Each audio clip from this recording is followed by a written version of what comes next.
To learn more about the Alabama Education Lab and receive notifications about stories and events, sign up for its newsletter, EdChat.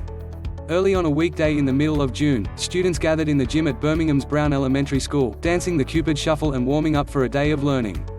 After a year of pandemic learning, with many students learning remotely the full school year, more than 60 students, from kindergarten through 3rd grade, arrived at school to work on reading. Brown is one of 27 elementary schools in the district, and among hundreds around the state, holding summer camps for reading intervention. All in all, more than 150 teachers were busy teaching 1,900 students across the Birmingham School District. The state required schools to hold summer literacy camps with 70 hours of reading instruction for students in kindergarten through 3rd grade who have shown a deficit in reading. This is technically the second summer the state required camps, but the pandemic interfered last year. Schools assess children's reading levels, too, which helps teachers know who might still need additional help during the school year. Of the nearly 40,000 children identified with reading deficiencies at the end of the 2019-20 school year, only 6,500 attended summer camps last summer. That means Brown's principal Janice Drake and her teachers and staff have to attract this year's students by blending learning with fun.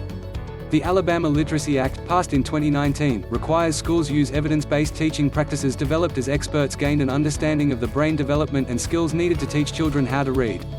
That means a heavy dose of learning letters of the alphabet, the sounds those letters make, and decoding words by stringing those letters and sounds together and then finding meaning. Read more: what parents need to know about Alabama's 3rd grade reading law. Those foundational skills are typically learned in early elementary school. Beginning in 4th grade, teachers expect students to already know how to read and begin asking them to master additional concepts through independent reading. Children might struggle to master foundational reading skills for any number of reasons, like a learning disability, not getting the practice of speaking and reading English at home, or trouble physically hearing or seeing. Schools are supposed to identify struggling readers and offer various interventions and help throughout the school year, including this summer's reading camps.